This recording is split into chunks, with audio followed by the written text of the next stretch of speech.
Okay, just wanted to make sure I did that. So I'm from St. Louis. I just moved here. My personal background, so I have my undergrad is in economics. My undergrad's not in social work. And then I kind of realized I didn't really like dealing with for-profit, and all my students cared about money, and I just wanted to help people. So I eventually found my way to social work. I got my master's in social work, and then my PhD is in social work as well, from St. Louis University. So I worked 9 years with kids with disabilities. So I did about half of that was working directly with the kids. Half of it was working more in an admin position. So I have a lot of experience like nonprofit administration. And I also worked for a year at a child welfare agency on the admin side as well. So more on the admin side, but direct practice too. Yeah, I think that's everything you probably need to know about me. Anyone have questions about me? You'll learn more about me, I'm sure, as we go along. Okay, so let's go ahead and jump in. Okay, so everyone should have access to the syllabus. The syllabus is on Canvas.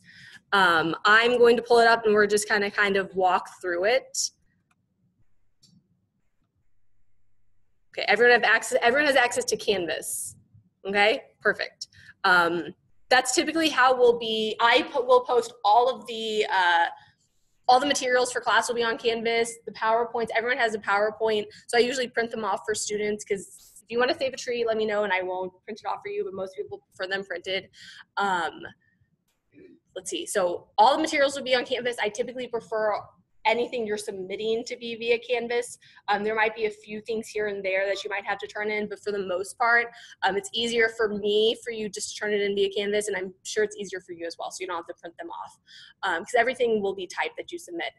So we'll be working in Canvas a lot. Pretty much all the course materials will be through there. So if you don't have access to it, make sure you get access to it. We'll be meeting in this classroom, this lovely classroom, from 2:30 to 5:20 on Wednesdays. My email's on there. Email's typically the best way to get in touch with me. I don't have an office phone because no one ever calls me, so I just didn't get an office phone. If you do need to get in touch with me, you can call the main office and they can get you in touch with me somehow. But usually the best way to get in touch with me is email. I typically try to respond to email within 24 hours. I would say 95% of my emails I respond to within 24 hours. So if I don't get in touch with you within 24 hours, feel free to email me again. There have been instances where a student's been like, hey, I emailed you last week and you didn't respond. And I'm like, I never got your email. Sometimes emails just don't go through. Because I know sometimes you feel like you're like pestering professors if you keep emailing them. But I'm typically really on top of the email. So if I don't respond, that means I might not have gotten it. So feel free to respond again, to send that again.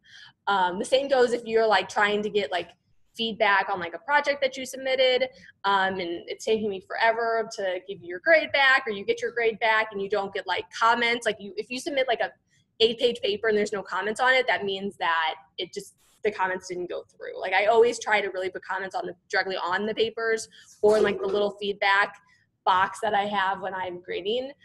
So if you want feedback and it's not there, just contact me, and it's probably just gotten missed somehow. I don't have formal office hours because I found that students haven't taken advantage of them in the past, but I'm always happy to meet with students. Like, just the only reason I don't have them written down is sometimes I forget that I'm supposed to be in my office. So it's usually better if you just tell me when you're coming and I can be there. I'm always on campus Tuesday, Wednesday, Thursday. And I teach in the afternoon on Tuesday, Thursday, so you can reach me at any of those points in time. I'm usually not on campus on Mondays and Fridays, but if you want to talk about something or phone call, I can definitely schedule those. I can do Zoom calls as well, obviously on Mondays and Fridays. So just reach out. I'm always happy to help and meet in some way, shape, or form. My office is in 252B Waters Hall, so it's kind of across, if you know where like Jana's office is, where that main suite is, I'm across from that on the other side of the hall. You have to like walk down a hallway, like a little like 10-foot hallway to get to my office.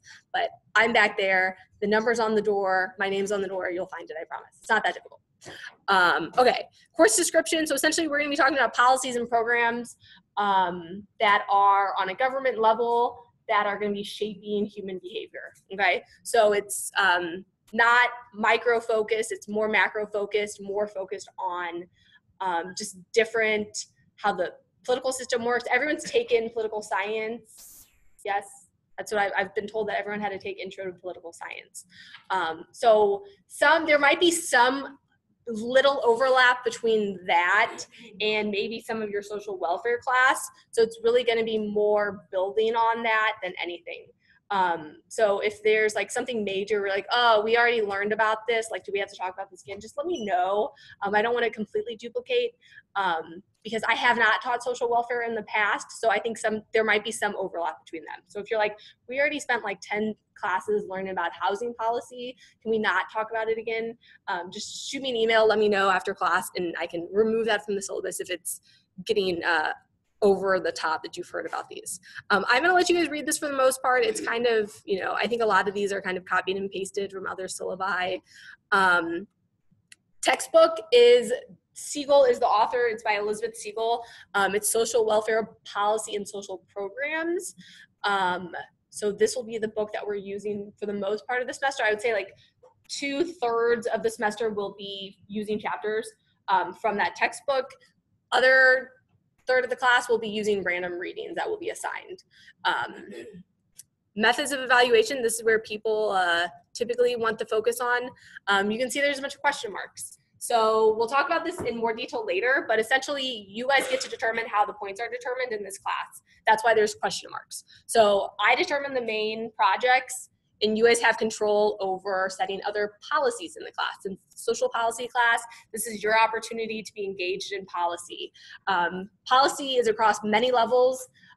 Class policy is one of the levels. In addition, I think a lot of people think about the different levels of government. So you have like local government, like your city governments, your state governments, you have your federal government, but along with that, you also have like policy on the institution level. Like this college has lots of policies, and if you want to read the long policy manual, you can find it on the K-State website. But there's going to be a lot of policies when you go to work at nonprofits. So businesses have policies, courses have policies. You're going to see lots of them in the syllabus. So part of those policies are going to be set by you guys. So we're going to have this little like mock student congress. So it's your opportunity to kind of determine what these assignments are going to look like, how many points they're going to be allocated, etc. So we'll talk more about those, but that's why you see all those question marks, because we don't know how many points everything's going to be determined, because you guys get to determine that. I have to sign off on it though. That's the one caveat. As the chief executive of the class, I have to make sure that you guys aren't putting like 100% of the points towards attendance. You have to have some points towards other things. Grading scale is fairly typical. On turning in things, I'm fairly flexible. If you have something, a major family crisis happens, please reach out to me and I can certainly accommodate that. For the most part, we do have set due dates in the class. If you don't turn them in on time, I'll accept them up to 3 days late, and it's like a reduction of 20% off each day that it's late. So it's your incentive to turn things in on time. If a crisis happens, we can negotiate other due dates, but if you don't have a pre-negotiated due date, that's kind of the general policy. So description of assignments. So these are the main assignments that we will have. You guys don't get to negotiate these parts of them. You just get to negotiate what they look like. So the policy brief, you guys are going to be put into groups throughout. So you guys are going to be put into 2 different groups throughout the semester. I know everyone hates group projects. For the purpose of this assignment, it does work better as a group. So you're going to be put into a group, and each group is going to be assigned a position on a specific policy. Okay, so it might be should concealed carry guns be allowed on campus? I think that's one of the. I'm going to come up with the policies, and I'm going to tell you guys what side you're on, and we're essentially going to have like mini group debates. And based on your debates, what your debate side is, you're going to be writing a policy brief on that, which essentially is like it's going to be a roughly 8-page paper that kind of formulates your, I don't know if I need to open that. Is the door locked? Yeah. Oh, okay. Okay. She's not going to come in.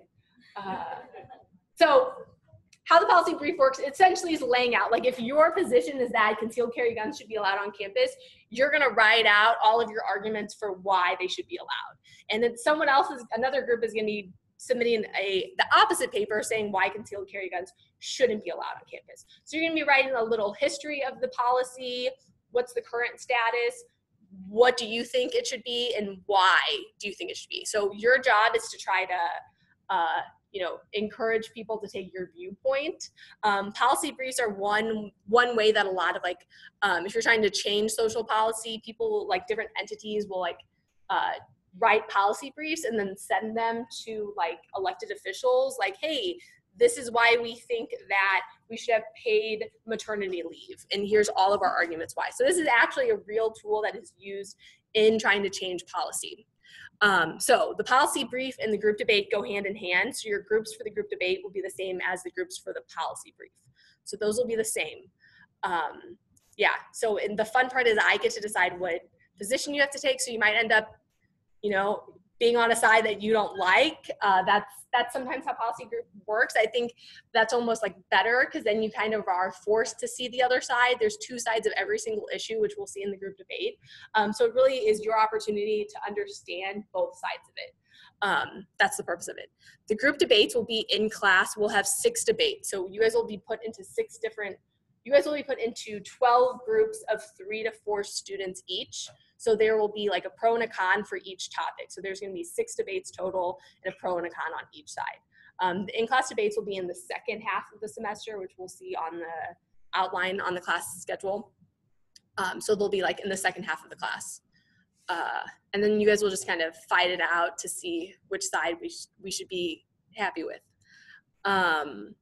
To get everyone's involvement and engagement in the group debates, if you are not debating that day, you guys will have to submit questions. You'll have to read their policy brief in advance, and then you'll have to write out questions, submit them in advance, so that you're coming prepared and understand what the background is. And all of this we'll go through in more detail. I'm just trying to give you a general overview. Okay, student congress. This is the more interesting thing. I'm going to skip it for now because it's in the PowerPoint. So I'm going to skip that for now. Okay, other course policies, university and program policies, I'm going to let you read. Anyone have questions so far? Okay, so our schedule is here. So it shows kind of what the reading is. There's a few days we don't have readings. And it also shows what the activity is. So essentially, for every day, for every class period, we're here for a while. We're here for 3 hours. The first half of the class will be a lecture, more of a lecture style of me kind of going over the topic and the reading for the day. The second half will be an activity. So a lot of those activities for the first half of the semester will be our student congress activities. In the second half of the semester, we'll be doing the debates in the second half of the class. If that makes sense. So first half of the class will be lecture, second half will be some sort of activity, whether that be the student congress, group activities, or the group debates. And you can kind of see what the topics are in here. So the first half of the semester is going to be more talking about kind of how policy is constructed, how we can analyze social policy, how we can change social policy. And the second half is where we'll be talking about very more specific policies. So what are disability policies? What do older adult policies look like? What does Social Security look like? So that's roughly how the class is scheduled. Okay, we good so far? Okay, I'm gonna go back to the PowerPoint. Okay, student congress, this is the more interesting part. And I will say this is new for me. I did not do a student congress the last time I taught this class, but it's taught in other K-State social policy courses. Dr. Kurtz taught this previously, and this is how he did it. So we're gonna learn through this experience together. That's why it's going to be kind of flexible, because we're all going to be learning together. But essentially how the student congress is going to work, if you think about, our state legislature, our federal legislature, there's a Senate and there's a House of Representatives. So everyone's either going to be part of the Senate or the House of Representatives, okay? The senators are going to be elected. So next class, people who want to be senators are going to have to submit their name for nominations, and they're going to have to give like a 30-second spiel to the class about why they should be voted a senator. Okay, so like I think there's gonna be like 7 senators in the class, and then everyone else is gonna be in the House of Representatives. Okay, so there's roughly 40 students in the class, so like 7 are gonna be senators, there's gonna be 33 representatives, and then the 33 representatives will be put into individual committees, and each committee is gonna be in charge of forming legislation. Okay, you guys somewhat with me? Yeah, okay, perfect. Yeah, so it starts with the senators. We're going to start with electing our senators next week. If you get elected to the Senate, you get an automatic 20 points extra credit. So that's like your incentive for wanting to be a senator. You get 20 points extra credit for not having to do a whole lot. Okay, and they are the ones who are voting on the legislation. Okay. The legislation itself is going to be written by the House committees. So we're going to have 4 House committees: an attendance policy committee, a knowledge acquisition committee, a final project committee, and a course points committee. So there's 4, and all of these are spelled out on Canvas. So a description of what all of them are going to be doing is on Canvas. All of this is spelled out on Canvas. And I will go and show you where it is. So if you open up your nice little Canvas page and you click assignments, so we can kind of see it says assignments. So if you go to the main homepage, just click assignments. If you click on Student Congress, this is where it's going to spell out everything. So this first form, which is also on the homepage, is where you can sign if you want to sign up to nominate yourself for senator. You have to do this by the start of class. You have to do this by like 1 p.m. next Wednesday. This is where you submit your name. That's there. And then it also spells out the House committee description. So specifically what each committee is going to be in charge of. So essentially you guys are going to get together as a group and you're going to decide. If you're in the attendance committee, you're going to have to set the policy on like what attendance points look like. So specifically, how many unexcused absences students can have.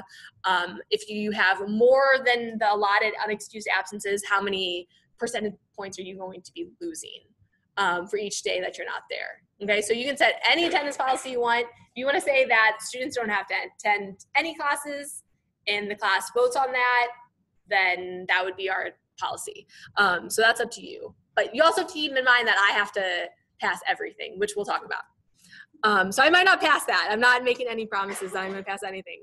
The Knowledge Acquisition Committee is essentially, how do I know that you've acquired the necessary knowledge for this class? How do I know that you've gotten from the PowerPoints and the reading what you need to do?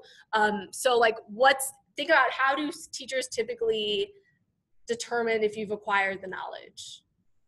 Tests, quizzes, stuff like that. So you can be as creative as possible. We do not have to have any tests in this class. We do not have to have any quizzes. It is solely based on what you guys decide in Congress. There's other ways that I can figure out if you've learned the material. So you guys are going to have the opportunity to set that. The final project committee is, most classes have a final project. So they can determine what that final project will look like, whether that be a paper or a test or a presentation. Your committee members are going to determine that. The points allocation committee is the one that's going to go last. So once everything has been set, once we have our attendance policy, we know what our final project's going to be, we know what our knowledge acquisition activities are going to be, then the last group is going to determine how points should be allocated to those different assignments. Okay?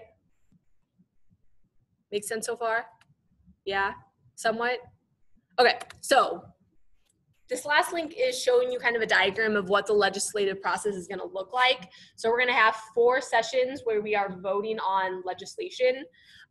So what it's going to be is it's going to start with the House committee. So the House committee is, so let's say we have the attendance committee. So the attendance committee for that, if it's their turn to do legislation that day, they're going to do a short presentation on what their proposed legislation is going to be. So someone from that group is going to stand up here and talk for like a minute and say, we propose legislation that all students can have 2 unexcused absences for the semester, okay?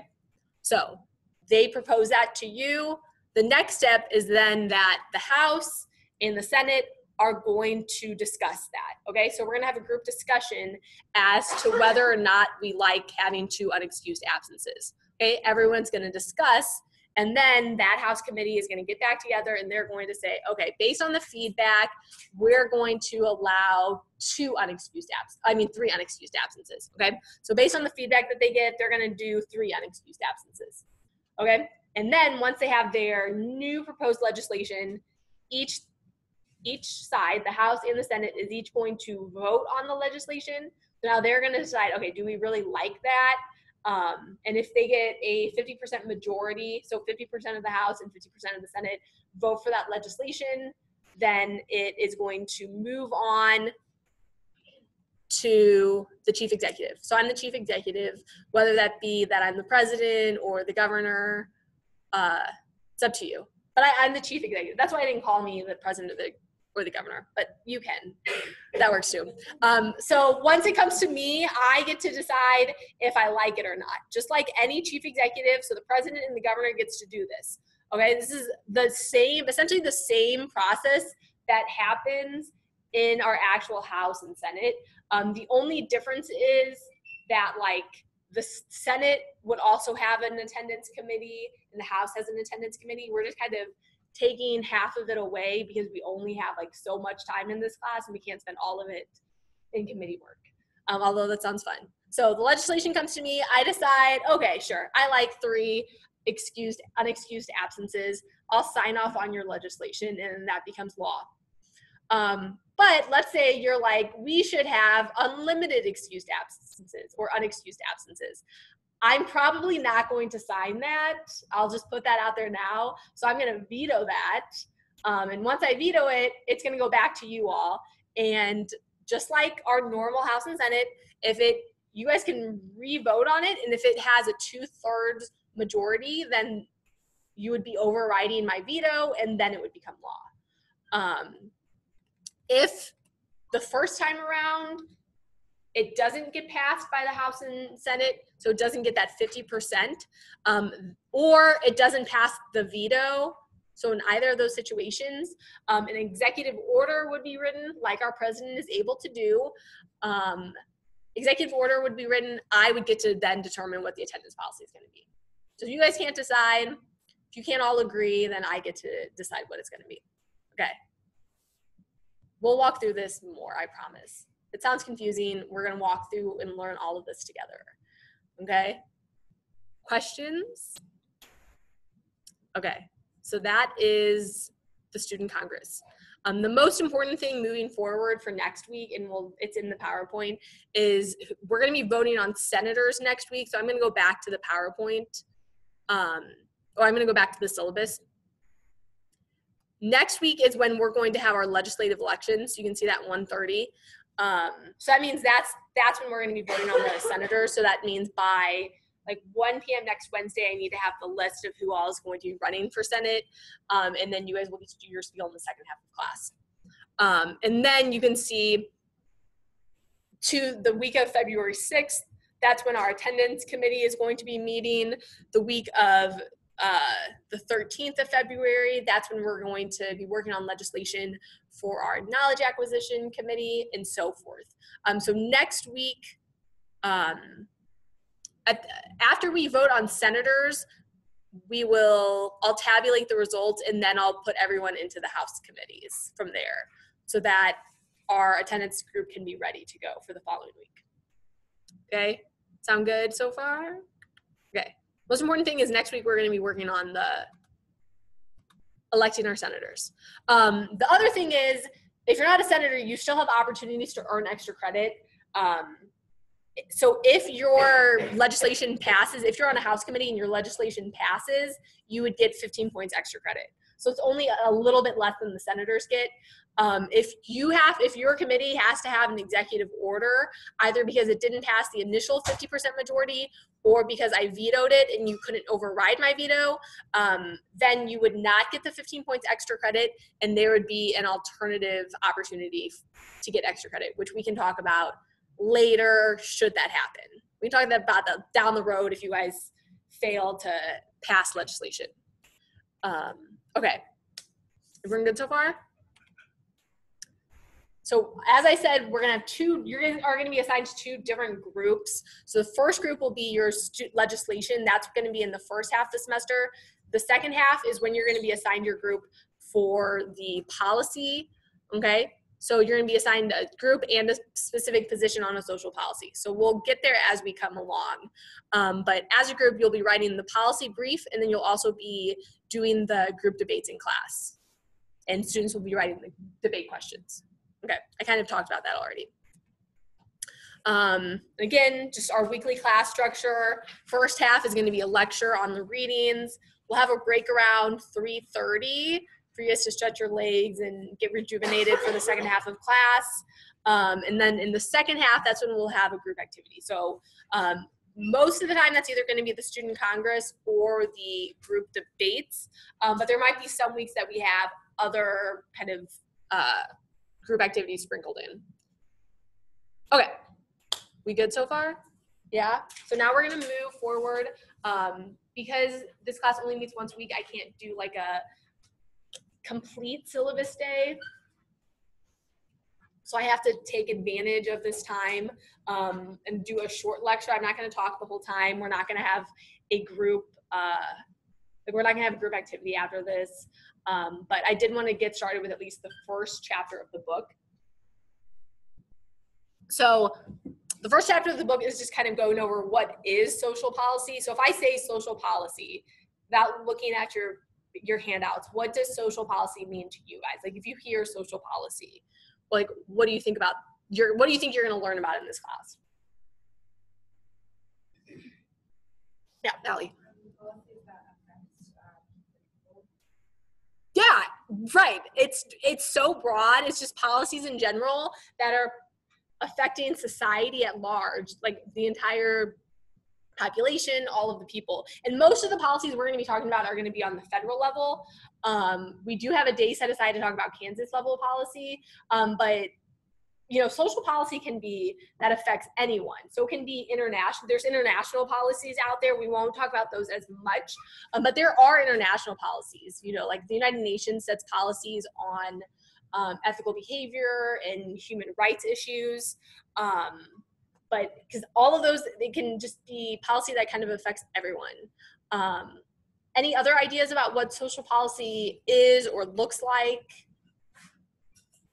Or what you thought you would learn in this class?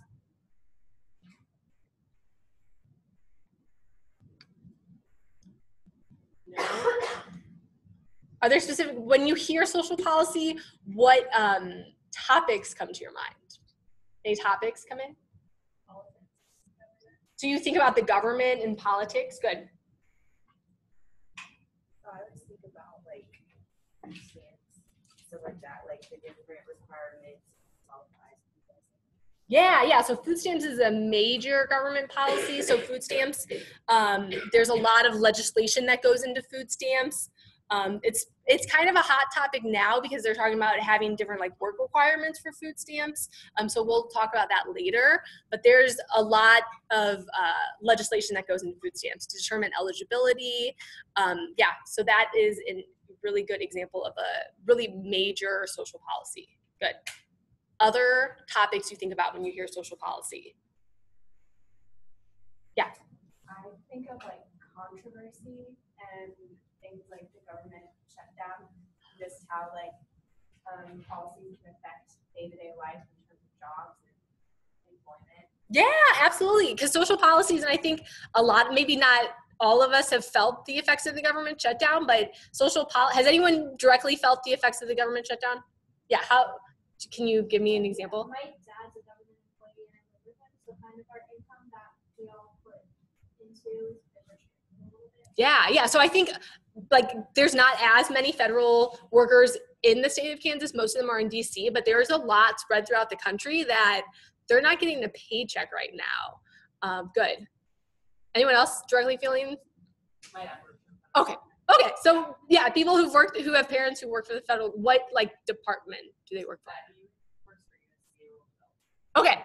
Same. My dad's Fish and Wildlife. My mom's also with Veterans Affairs. But is she getting paid? She's getting, Yeah, because it's like only 25% of the government's shut down right now. So 75% of federal workers are getting paid, but there's still a large sum. And yeah, I think a lot of them are in like natural resources. There's a lot of farmers who aren't getting subsidies as well. So in addition to federal workers, people who have contracts with the government aren't getting paid. So I think that's probably affecting a lot of people in Kansas too. I took a flight this past weekend. I flew back and forth to San Francisco for a conference. So there were questions over, we were wondering if the TSA workers were getting paid. So apparently at some airports, TSA workers are getting paid. At some airports, they are not. Kansas City International Airport, the TSA workers are getting paid. If you fly during the government shutdown, still thank them for their work, but they are getting paid. That's what I was told, that they were still getting payment. Anyone else directly feeling government shutdown?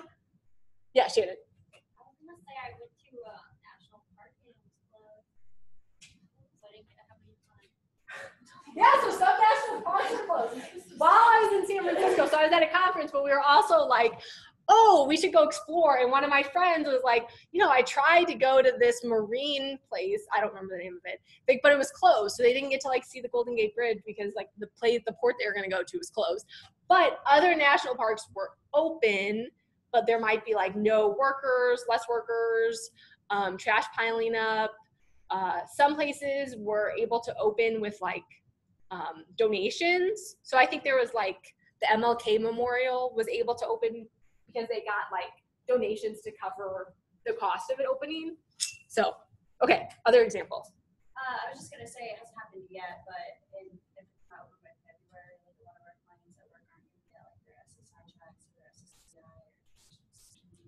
Good, yeah. So a lot of people who get government benefits won't necessarily be getting those during the shutdown because did they get it? Have they gotten their January? Yeah, they got it in January, but yeah, February is for it.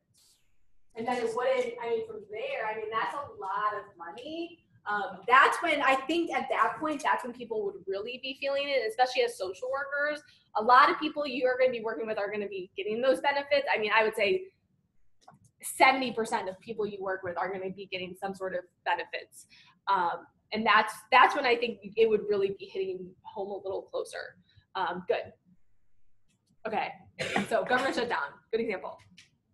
Yeah, Isaac. I don't quite know yet. I haven't checked with it, but I was in foster care, so I get a lot of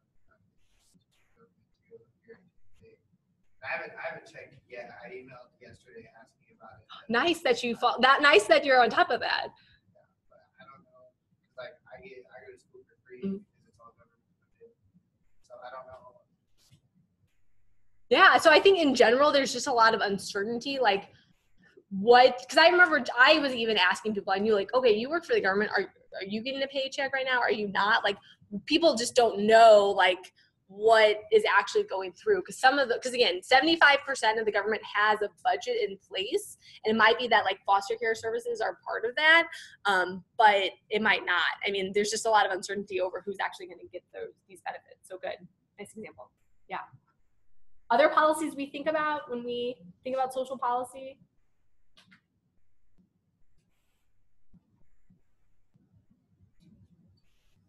Anything else that comes to mind? Yeah. School, how we have to go to school at a certain age. Yeah, so there's compulsory age for education. I don't know what it is in Kansas.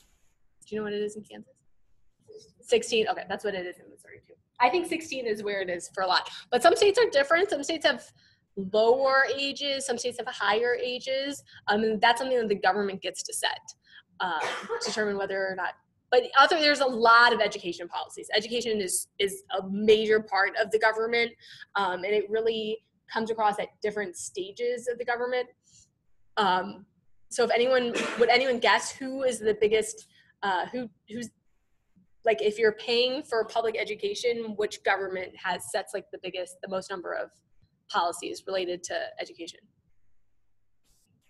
So a lot comes from the state. It's like, I think it's like 30% from the state. It's like 50% is set by local governments, because you have like local school districts. A lot of funding for education is through local government. So some places fund their education system through like property taxes, which is why we see like a lot of inequities in education, because nicer areas have higher property taxes and poor areas have lower property taxes and poorer school districts. So we're going to have a whole day set aside to education policy. But education is really, really complicated because there's all three levels of government are involved in setting education policy, because you have the local school districts that set some of the requirements, the state government sets the decisions on how money is allocated, then you have the federal government who determines like what's the requirements for schools to keep their accreditation standards. That's kind of set by the federal government. So education policy is really complicated, and we'll talk about that more. There's housing policy. So we've kind of touched on a little section 8. Did you guys learn about housing policy and social welfare? Yeah? Yeah? Okay, good. Yeah, so there's housing policy, healthcare policy. The Affordable Care Act was obviously a really major healthcare legislation, and then changes to the Affordable Care Act last year that we saw. So healthcare is also really complicated, and it's going to vary based on the state and federal policy. Immigration policy, obviously. So criminal justice policy. There's so much more than we could talk about in this semester, but I mean, even like transportation policies, roads might not seem like a social policy, but it definitely is. It's something that affects us and it affects the behavior. So if you think about just these basic definitions of what is social policy, it really is all encompassing and can include a lot of different facets of our day-to-day life. There's so much that we don't think about that's really governed by different government policies. Okay, so the purpose of social policy, the two main purposes are to either provide a safety net of emergency services. So when individuals are in times of crisis, that's when the safety net kicks in. It's also to provide services that cannot be effectively provided on an individual basis. So think of all of those services that would be too difficult for you to do on your own. Like there's a reason we pay taxes, and one of the big reasons we pay taxes is when you're put all of your money together, it's a lot easier to kind of fund infrastructure than if, Shantae's trying to fund something by herself. So can anyone think of an example when I say that, to provide something for society at large, like a social benefit that would be really hard for you to fund as a single person? Yeah, road construction. Like, I mean, think if you, because depending on where you live, we all take roads, we all take highways, we all love our roads plowing the snow off today. If you had to personally pay for the snow plow to come plow in front of your 12 feet road that you have, that would be really tough and really hard to coordinate all of those snow plows. So that's why it's like, okay, here's $1 to the local government. I don't know how much we spend, like each individual spends on snowplows. It's probably not that much when we combine all of our efforts. But like if we were doing that individually, it would cost a lot more. Yeah. Other examples? Yeah, Allie. Public education. So if you were trying to do that on your own, like if you were like, okay, I'm going to pay a teacher to come educate my child. Just think about like how, before there was like formal governments, how did things happen? It was a lot more difficult. Education was really hard.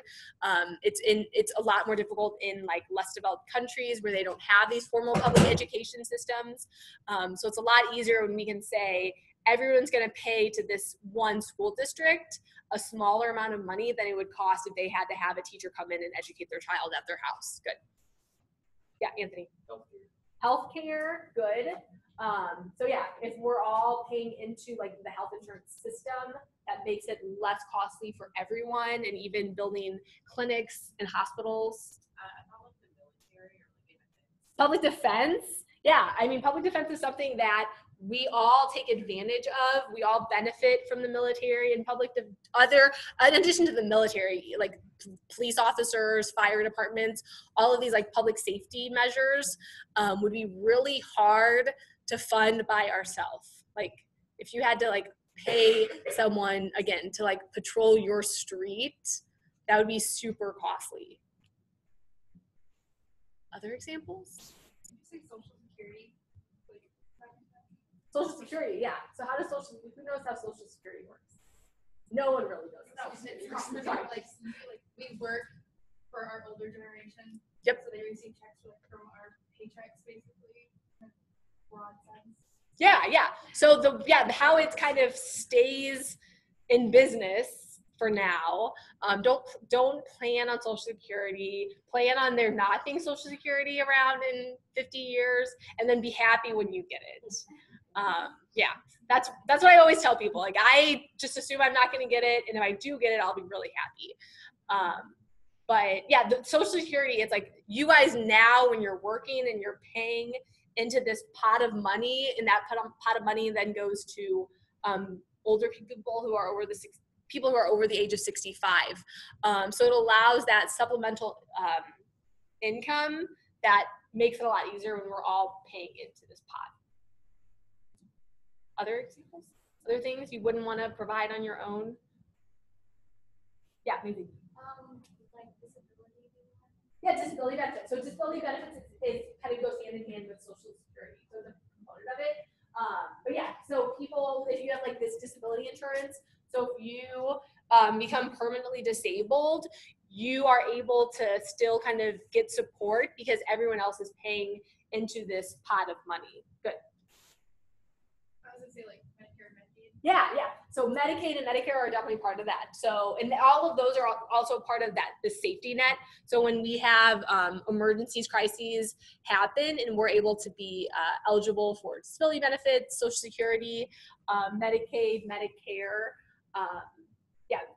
So all the Social Security benefits are super complicated, and there's a lot of them, which we'll talk about later. But I think you guys talked about them some in your social welfare class as well. Good. Yeah. Well, the government assistance is like hand and WIC. Those part of it. Yeah. So all of those are considered part of these like supplemental insurance programs or supplemental income programs. Good. What about like FEMA? FEMA, good. FEMA is a great example. FEMA's later in the PowerPoint. FEMA. Has anyone benefited from FEMA? Has anyone had a benefit from FEMA? Shannon did? Someone say text me. That's good. When do they text you? Like if there's a flood or something. Yeah, so FEMA does a lot. Oh, I don't get FEMA text messages. I need some FEMA text messages. Good. So no one else gets FEMA text messages. So sometimes they might, I didn't realize they did that.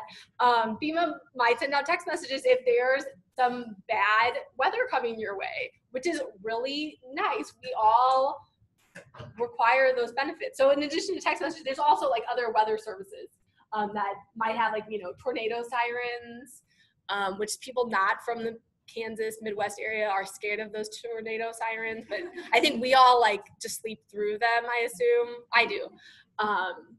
So if you're used to them, you don't hear too much, but they're really nice. I mean, all of these, if you think about the United States, one reason we don't have as many like casualties in natural disasters is because we have FEMA and other like infrastructure in place that other countries don't have. Like a hurricane in a third world country is going to be a lot more devastating than it is in the United States because we're able to prepare for it in advance. We have FEMA who's going to come in and help people who've been affected by it. So we just have more measures in place. So FEMA is really important, and we'll all appreciate it one day if we ever have to use it. But hopefully we don't, other than text messages. Good. Anyone have anything else that they think of? Okay, I'm gonna keep going. Those were my big example. The main example I had was we've already gone through. So you guys have hit all of my key points. Okay, so why social policy matters. Sometimes people are like, social policy. This sounds like really boring class. It really is important. Like, does anyone like, yeah, social policy is definitely important. Yeah, why is it important? Because it lays the groundwork for all of everything. Like, when you think about like the requirements for like disability and financial assistance, stuff like that, important that you have those, even like education and stuff. Yeah, I mean, it's so integrated into all of our lives, especially if you're working in social work. Good. I think like for me, it's just like has the potential to impact people on the macro scale. So it just has the potential to impact a lot. Yeah, I think that's what a lot of people don't always like get at first is, social work is micro, meso, macro, and we don't always understand how policies are going to affect us, and they're going to affect especially the people you work with.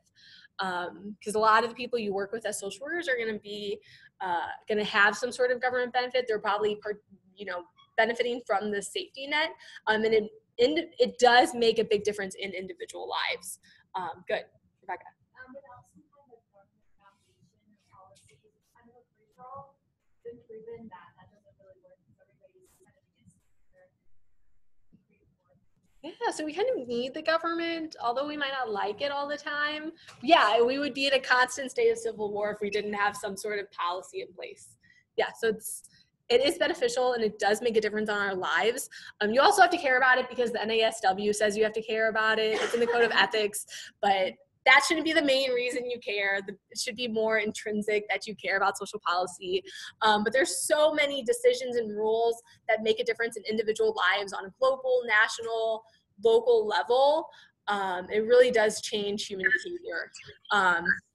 If we want to change behavior, someone's talking.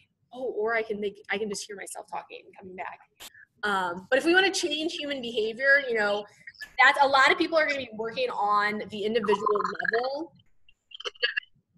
Hold on, I'm going to mute my speaker. Okay, that's better.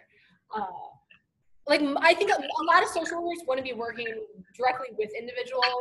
Less social workers want to work on the macro level, like the nonprofit level. But you have to understand all of these complicated social policies if you want to make a difference on the individual level. So let's think about for example, let's think about substance use, okay? So if you're working in like a substance abuse clinic and you want to help someone, what might be something you work with them on the micro level that you might do with people? So if you're just counseling, yeah. So that's a big thing in substance use. You're providing some sort of counseling, one-on-one treatment with them, and that's how you're going to help them on the micro level. On the meso level, so meso is more kind of that, like the social, like the education, neighborhood, those levels. I'm not giving a very good explanation. Yeah. So being able to connect them with different rehabs, so being able to connect them with different supports in the environment. Good. Anything else you could change to help someone on the meso level?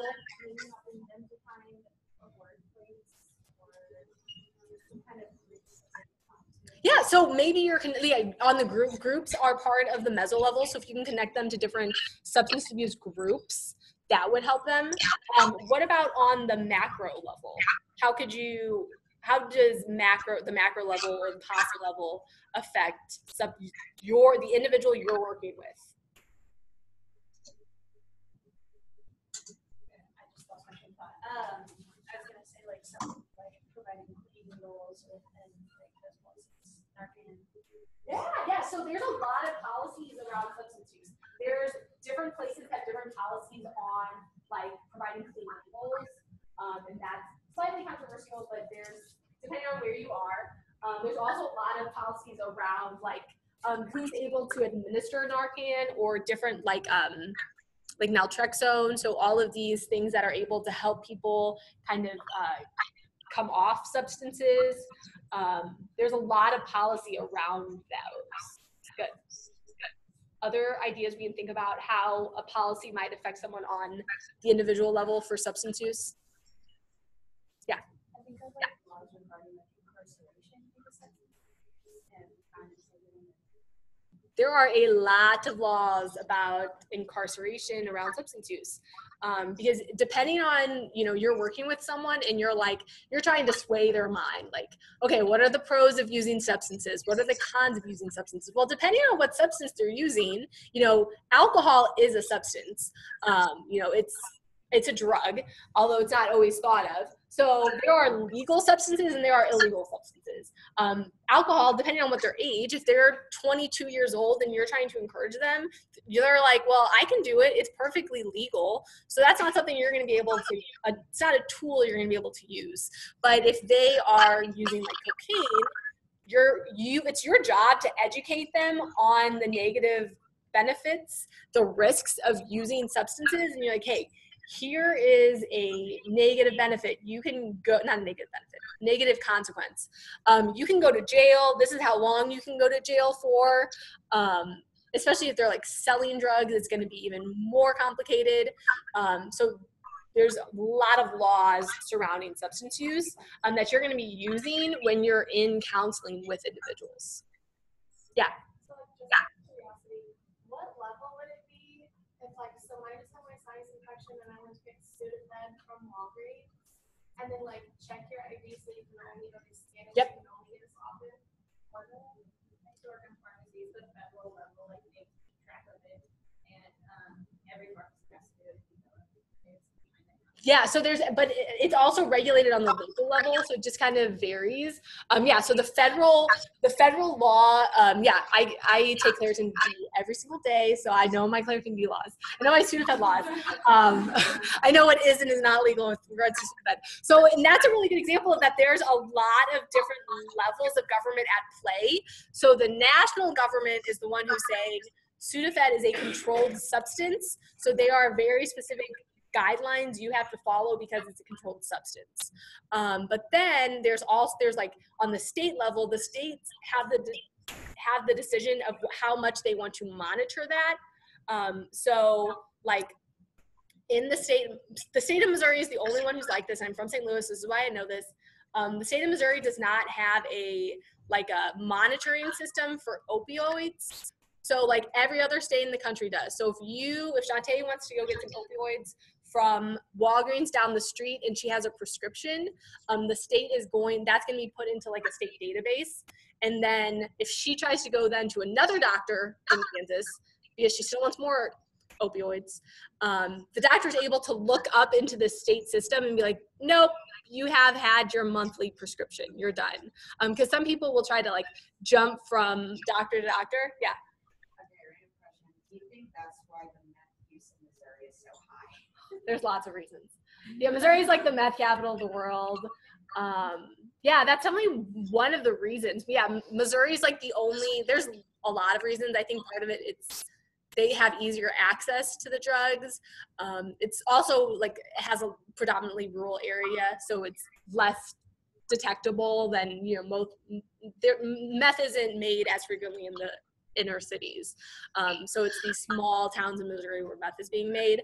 But Missouri does not have a monitoring system. So you can go, I'm not encouraging any of you to do this.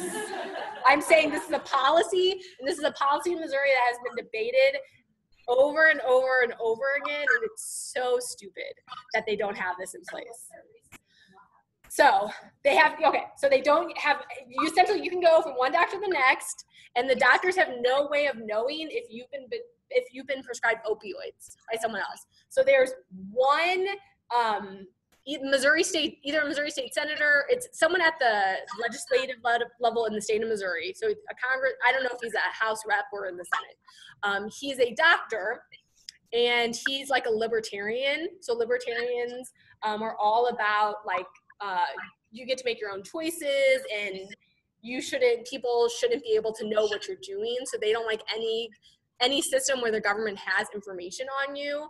And because he's a physician, he was able to convince all of his friends that this is bad, that we don't need this system in place. And because he's like a figure, because he's a physician, he's like an authority. They see him as an authority figure. So they're like, okay, so here's this physician who's telling us this is bad. We should vote on his side. He's also done like where they like go on super long speeches to prevent legislation from filibuster. Thank you. He's also, sorry, lost my words there. He's also done these like really long filibusters to prevent the legislation from moving forward. So that's why Missouri does not have it. Policy is super complicated, which we're going to talk about. In order to get a policy passed, you have to have a lot of Yeah, it's like you have to be in that right point in time to get it passed, and Missouri has not gotten there yet. There is strong support for it, but they haven't been able to pass it through the legislature. Yeah, that's my speech on that. But then on the local level, the local governments can also regulate, if we're thinking about like Sudafed, the local governments can also regulate who can distribute Sudafed and the rules. So like in St. Louis, there's certain counties, the rural counties around St. Louis, you have to show your driver's license to be able, you have to have a prescription, sorry. You have to have a prescription. I don't know how it is in cannabis. Do you have to have a prescription to get Sudafed? Oh, good. They still scan it, yeah. So they scan your driver's license because that's a federal law for getting the controlled substance. But in certain rural counties in Missouri, you have to have a prescription by a doctor saying you need this substance because it's a controlled substance. In the city counties, you don't have to have that same. So that's a good example of like all of these regulations on all of these different levels that are kind of coming into play just so that I can get my Claritin D. Yeah, so good example. Okay, so that all was around substance use. So let's think about school social work. Let's think about when you're working with kids in a school environment, what might be things that you're doing with the kid on a, let's say he has some behavioral issues, okay? What might be something that you're working with the kid with on a micro level?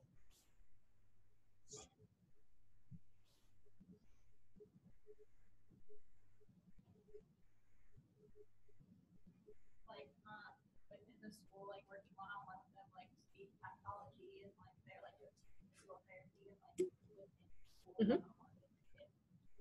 Yeah.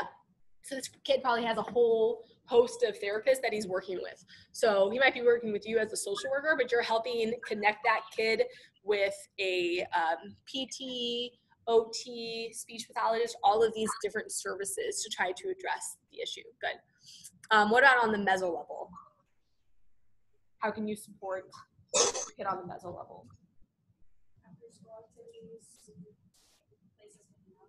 Yeah, so you might be able to connect them with different other services that are more like, maybe you can help creating these after school programs, providing a safe space for the kids to go to after school. Good. What about on the policy level? What might be some policies that are affecting this child?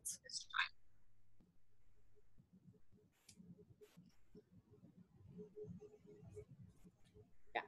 You know, it's kind of changing of wages. Parents with lower wages, with longer hours, more time with the child, and supervised or there. Yeah, so there's like minimum wages or other policies surrounding maybe parent time off, that maybe the child's negative behavior is because something's going on at home. He's not getting adequate supervision at home because the parents aren't there. So that's a really good example of how we have these policies that can directly affect kids' behavior. Nice. Mm-hmm. Also, we're on pre-release lunch or before lunch. I know my grade was like last semester that lack of food can really affect your behavior. Mm-hmm. Yeah, so there's a lot of research showing that kids who are hungry, so if they are suffering from food insecurity, that can also affect how they're behaving. I get hangry. I can tell you that. I'm sure I'm not the only one, but I get a little angry when I haven't eaten, and I have plenty of access to food. I just might not have that, granola bar with me at that point in time. So if you think about kids who are like chronically hungry, they're getting angry, maybe they're not sleeping because they're so hungry, or maybe they're sleeping in class because they're just trying to conserve energy. So there's different things that might be playing into his behavior problems. What about school policy? I'm just thinking like maybe class times, like if the classes are too long or if there's too many classes without breaks, that could also trigger. Yeah, so there's a lot of school policies around like how much time you spend in art class, how much time you spend in physical education. Is that what you were gonna say? I was gonna say, like teachers have strike right now because of having data and there's like too big of class sizes. So So if there's like too many students in the class, like there's that time to go to each child to spend time with them and understand their students. Right, right. So that's a really big one, is especially in California because it's such a big state. Class sizes, so teachers can spend a lot more time with kids when they have smaller class sizes. That can definitely, you know, ratio of students to teachers have definitely been shown to affect student behavior and student performance in the classroom. Good. Other school policies that could affect behavior? Well, there are also like behavioral, like rooms for kids who have behavioral issues. Yeah. Parents that help out with that. And then there's also like how many parents we need to have for kids with disabilities Mhm. or overall like how many kids do you have, so having enough people to help with those issues. Yeah, so there's a lot of policies for kids with disabilities surrounding it and kind of what their needs are and making sure that they're getting the benefits that they need. Good. I also know like parent-teacher conferences and like how like if the parents are like committed to like the child and the teachers not like or if they're not like all on the same page or like working towards a goal or Yep. communication's not there.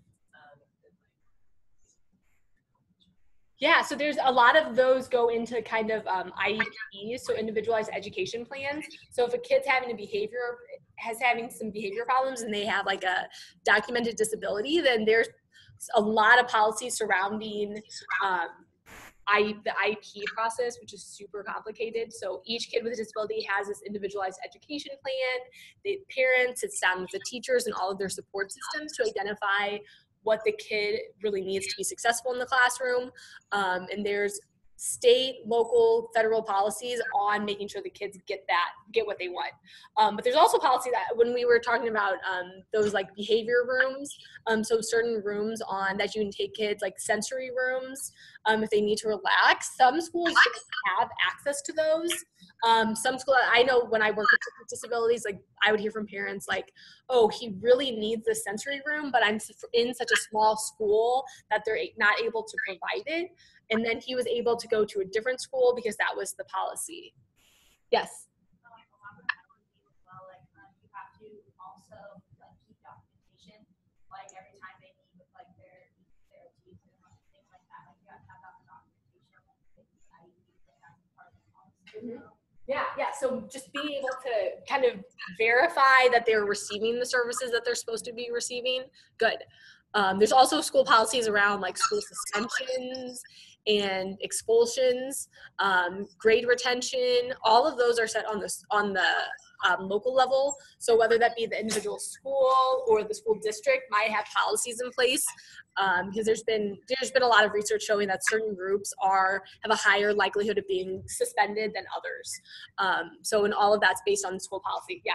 As it like for the schools funded, the schools in the low income environment, that's going to cause like lots of textbooks or lots of food or something like that, and that's going to cause even more type of behavior in and out of school, and that could correlate with.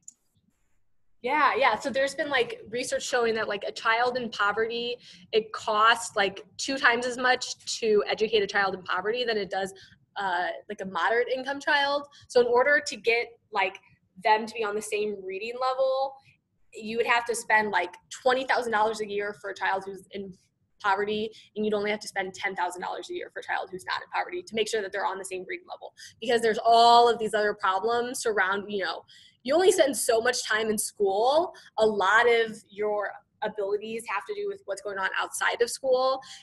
In order for schools to really be able to keep these kids on the same playing field, it's really costly, because being able, if they don't have access to breakfast and lunch, providing those costs money, like providing social workers and counselors to provide trauma care for the kids is happening during the school system. Additional, paras, because these kids have higher rates of disabilities. So all of this can be really costly, and it can be really burdensome for these low income schools that just don't have the same amount of money as the higher income schools. Good. So there's lots of good. Everyone understands why policy is important, because there's all of these policies in place that really does make a difference on the behavior, on the individual level. And it will impact all of you when you are social workers. Okay, so if we're looking at the policy formation process, all of this is kind of an overview. We're gonna go in more detail into the policy formation process in future weeks, but how is social policy even created? And I'm sorry, it's past 3:30. Usually we would take a break, but I was just gonna keep moving. Yeah, okay, everyone's on board with keep moving because we don't have that much left of the lecture. Okay, so when we think about the policy formation process, the first is we identify an issue. So let's say that issue is that, wow, I noticed that in my area there's a large number of uninsured children, and most of those kids are low income, okay? So this is an issue that we might see. Or maybe the issue is that we have really high meth rates in the state of Missouri. That could be a separate issue. Or we have a high rate of opioid addictions in Kansas, or in the entire country, more likely. So we identify these social issues, and then from there, well, what's our goal? So if we notice that there's a lot of people who are addicted to opioids, there's different goals we might have. Maybe the goal is to provide them with safe ways to detox from using substances. Maybe it's to provide safe options if they do overdose, that we have these other drugs readily available to help save their lives. Maybe it's that we want to reduce the number of people who are taking opioids. And then from there, once we've identified what our goal is, that's when we're going to be moving forward with legislation. So you can't accomplish, you need, depending on your social policy, you might have like 10 goals coming off of it and 10 pieces of legislation from there. Okay, so let's say that, what policy goal do we want to go with? Let's say our issue is that we don't have, that people are addicted to opioids. What goal do we want to set for ourselves? Detox. Okay, so we want to provide them places for safe detox. That is our policy goal. So then we would need legislation in place to help make that goal attainable. So what might be a legislation we have for safe detox?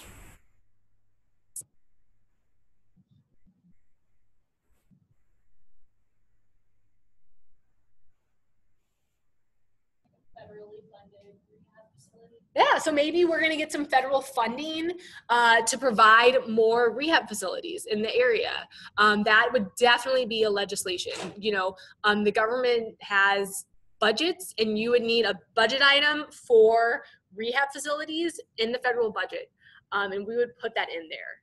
So that could be one way of going about it. And you can see that there's multiple pieces of legislation we could write around just detox.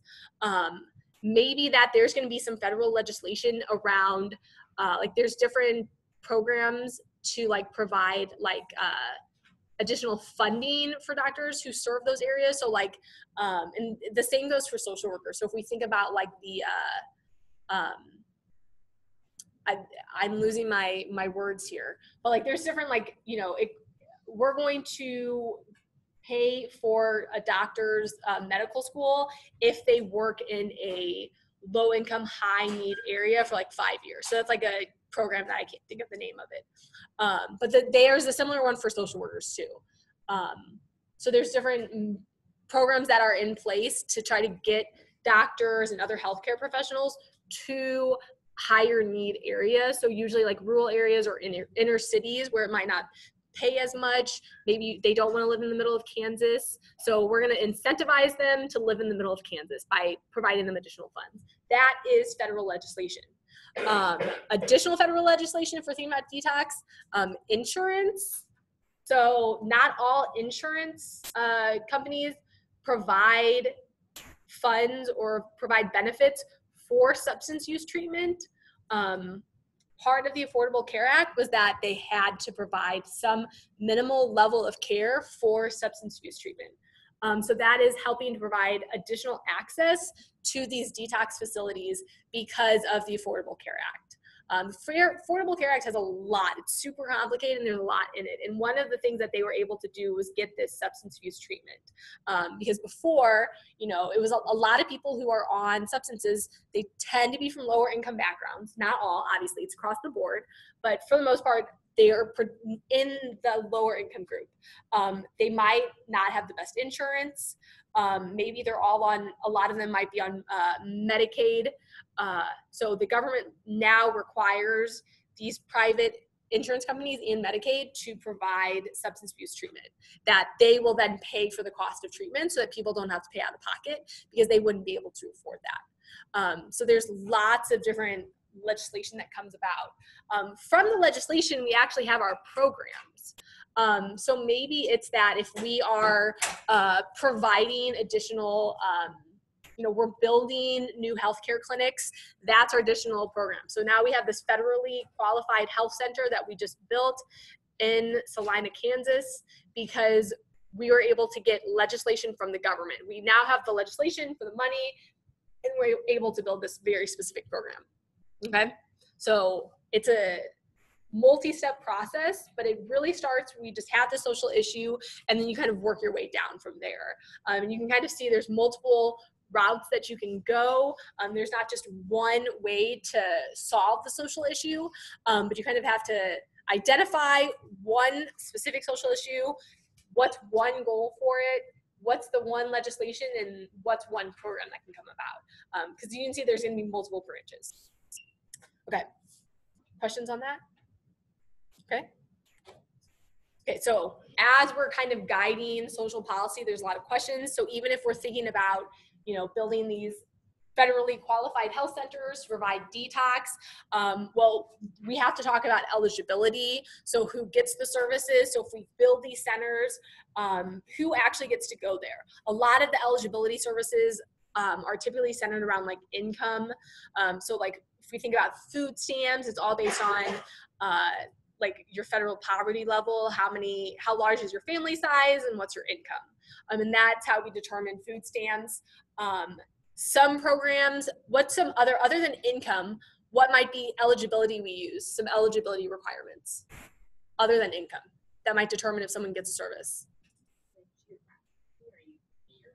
Yeah, so there's different geographic requirements. Depending on where you live, you may or may not get that service. So like when I was in St. Louis and I worked at a child welfare agency, I worked for a specific service, and we could only accept families from a very specific county. So if they didn't live in St. Louis County, if they lived in literally they could be on different sides of the street and they would not get access to the program.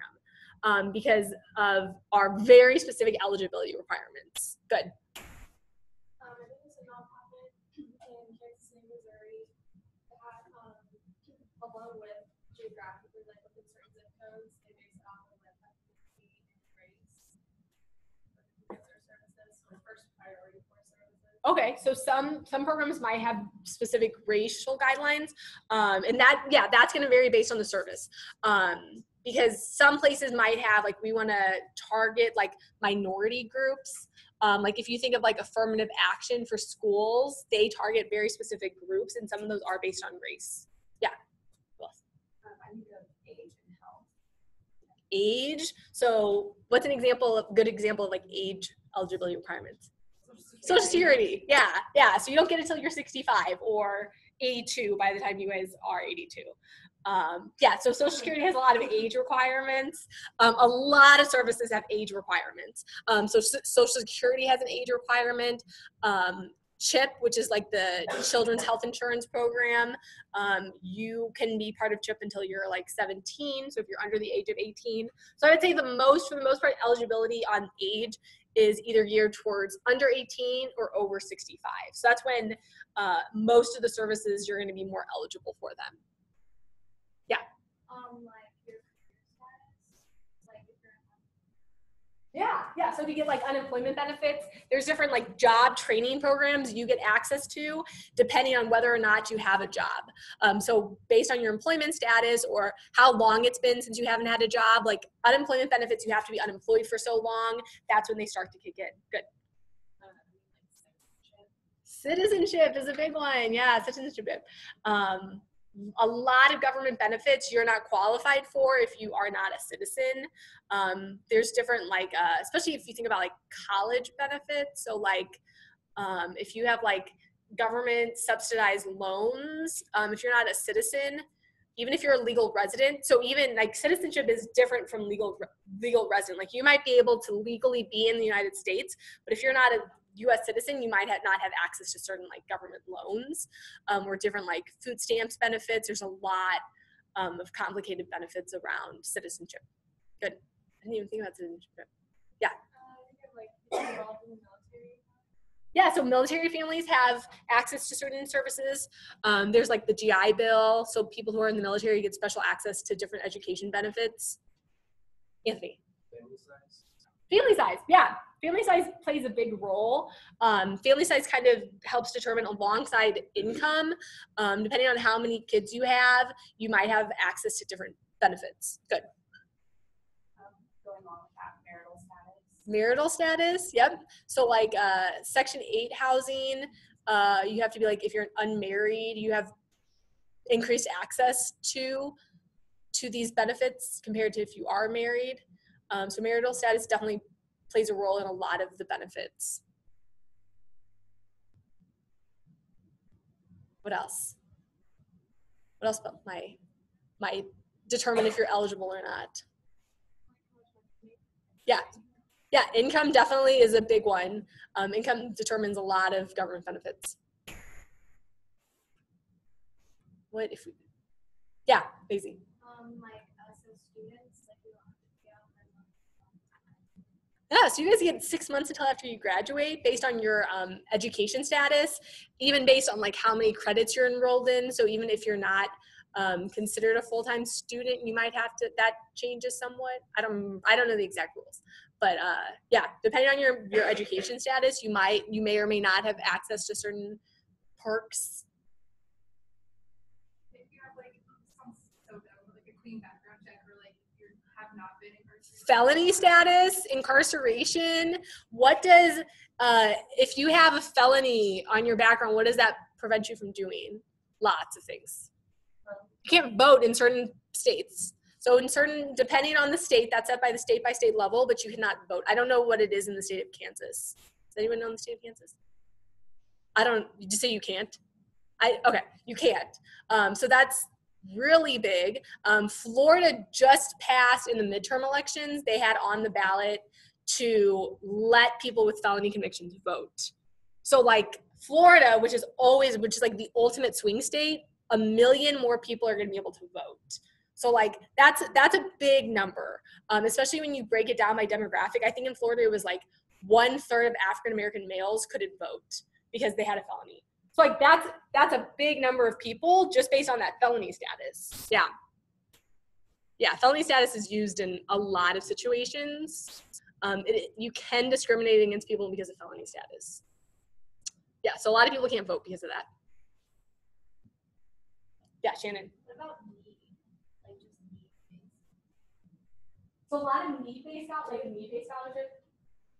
Yeah, so a lot of need-based scholarships are typically around like income limits are set. The need-based, but yeah, sometimes if you like, it might be that they don't have like set eligibility. But yeah, if you can demonstrate need in different areas, like it might be financial need, but it could also be like you have some other disadvantage need that requirements. Yeah. Mm-hmm. Also like gender, like the like if you need to go to like the shelter, or also like sometimes they don't allow people who are like transgender into them. Like if you're like a transgender woman, they might not allow you to shelter Or the military. Yeah, so gender was the big one that I was waiting to hear. Yeah, there's a lot of programs that are based on gender. Yeah, a lot of shelters are gender-based, and that can be policy on both the federal and the shelter policy level. They can determine, like a lot of shelters are either like women and children or for men only. So there's more women and children shelters than there are for males. So sometimes it can be difficult for males to get into homeless shelters. But can anyone think of any other policies that might use gender as for eligibility? Other programs? Shelters is a good one. WIC is what I was thinking. So women, infant, and children's. So you obviously have to be female. So females who are pregnant or have kids up to like the age of 5 are able to get certain benefits. So the fathers wouldn't be able to get that. So like what they're able to get certain like health benefits, and the kids can get benefits, but the fathers would not be eligible for WIC benefits. Yeah, so that's a big one, is WIC, that the women are able to get access to, and a lot of that they get access to like healthcare and other food needs, specifically because of WIC. Good. Other eligibility? We'd probably go on all day. There's lots out there. Yeah, so maybe sexual orientation might prevent you, that may make you eligible or make you ineligible for certain benefits. Like, I think we kind of talked about marital status, but like if you're in like a partnership with someone but you're not legally married, they wouldn't have access to your like health insurance.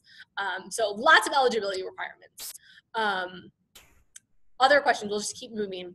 Program goals, so how do they determine why people get the services? So what are the goals of the program? What do they actually get? So what's the benefits of the social policy? That has to be clearly outlined. Like if you think about different health insurance, they are clearly stipulating, this is exactly what we are going to pay for. These are your benefits. We will not pay for this. We will pay for this. Health insurance is really complicated. You've probably already learned that. But especially like federal health insurance, private health insurance, very clearly kind of articulate what those benefits are, what we will and will not pay for. For people who are on Medicaid, Medicare, it is a lot easier for them to get like a tooth pulled than to get a cavity filled. It's just easier. It's really crazy, but the way that it works, it's easier for them to get a tooth pulled than get that cavity filled. It's more expensive, and there's also been like, I watched a document, I don't know what I'm thinking of. I watched a video about how some dentists who take kids on Medicaid are like incentivized to give them like crowns. So because they get reimbursed more for a crown than they do a cavity. So they are incentivized to give the kids crowns when they don't really need it. Really complicated. Yeah, sometimes they're like, okay, we'll just bill for this extra thing because the person doesn't have to pay for it. So we just want to give it to them anyways. So there's an example of what benefits are available. How people receive the services. So what's the service delivery look like? Whether that be that someone who has an opioid addiction has to go to a federally qualified health center, or maybe they can go to a private employer. Maybe they can go to a private company, or maybe they have to go somewhere. How food stamps are distributed. Each state distributes food stamps in a different way. I think a lot of states use like these little like credit cards that they swipe, but how they actually get it. Some states, there was a proposal to just provide people with a box of food rather than food stamps. That was one proposal. That's how we're going to give it. So it just varies based on the service delivery. But you can see that it's going to vary, and state by states vary based on food stamps, like what you can and cannot use food stamps for, where it can be used. The cost for it obviously is going to play a big role in when you're guiding social policy, that cost benefit analysis, and who's going to be the one paying for it. Ultimately, all these social policies have to be paid for by someone. It's going to be paid for by a tax. It's going to be paid for by a very specific agency. Where's the money going to be coming from? What type of tax is it going to be coming from? Are we going to put a tax on private property, a property tax, or is this going to be a sales tax? It's going to vary based on the policy. But all of these kind of questions go in when we're thinking about shaping policy, formulating policy. It's a really complicated process. The other thing to keep in mind is when we're thinking about how we're going to provide social welfare, there's kind of two different overlapping terms. So first is we're going to determine, is this a universal program, or is this going to be, I skipped ahead. Is it a residual or institutional? Okay, so a residual program is something that you receive when it's kind of like if you think about safety nets, The safety net are residual programs. So they're programs when like normal family isn't or the market's not able to provide you with what you need. That's when the safety net kicks in. So it's covering what's left behind. Institutional are things that are part of the normal government structure. So like public education, Social Security are part of the normal government functioning. Universal versus selective is determining who has access to it. So a universal program goes to everyone regardless of need. So again, Social Security would be an example of that. Selective has very specific eligibility requirements. So if you go to the next one, you can kind of see how these overlap. So like children's health insurance program would be a residual and a universal program. So all children, would be a residual in a selective program. I just skipped ahead. So CHIP, food stamps, a lot of what we think about the safety nets are residual because they are things that we're providing when nothing else is working, and selective because there's very specific income eligibility requirements. FEMA would be universal residual because it's something that everyone has access to when the normal market isn't working. So when we have a crisis, so residual is like when we're in a crisis, FEMA, everyone gets it. CHIP and food stamps, only people who are low income would get it. Public education, the fire department are all things that are universal, everyone gets, and it's institutional. So it's part of normal government functioning. Versus Social Security are things that are selective because you have certain age or income requirements, but they're part of, people see them as normal government functioning. Good? Okay. Last slide. Next week's class. So next week we are going to be doing our Senate elections in the second half of the class. So if you would like to run for senator and get your opportunity for 20 extra credit points, you need to nominate yourself via this link. And this link is also on the front, on the home page of Canvas. It's in that folder for today's class. You just have to submit your name, and then you're gonna have to stand up in front of the class for like 30 seconds and tell them why you're going to be a good senator. Tell them why you're going to represent the class well and vote on good policies. So you have to do that by 1 p.m. next Wednesday because I need to have the list so I can print out ballots. Yeah. We're going to vote by ballots. Yeah. So for the Senate elections, we're going to vote by ballot. In the future, we're going to be using a phone app to vote because in the future you guys are going to be voting like yes and no. Senate elections are a little more complicated because we're going to have more people and you're going to be able to vote for more than one. So we'll be voting by ballot for the Senate elections, and then I'll tabulate the results. And you know what, I think we'll probably do the Senate elections in the first half of the class. Yeah, now that I'm thinking this through. We're gonna do the Senate elections in the first half of the class. We'll do the lecture in the second half so that I have an opportunity to tabulate the results during break. And then the people who are senators know they're senators. And then I'll be able to put people into their House committees because then we're doing the next House committee meeting the following class. So first half of the class, we'll do the Senate elections. Nominate yourself in advance. Questions? No? Okay, you guys are free to go. Thank you for coming.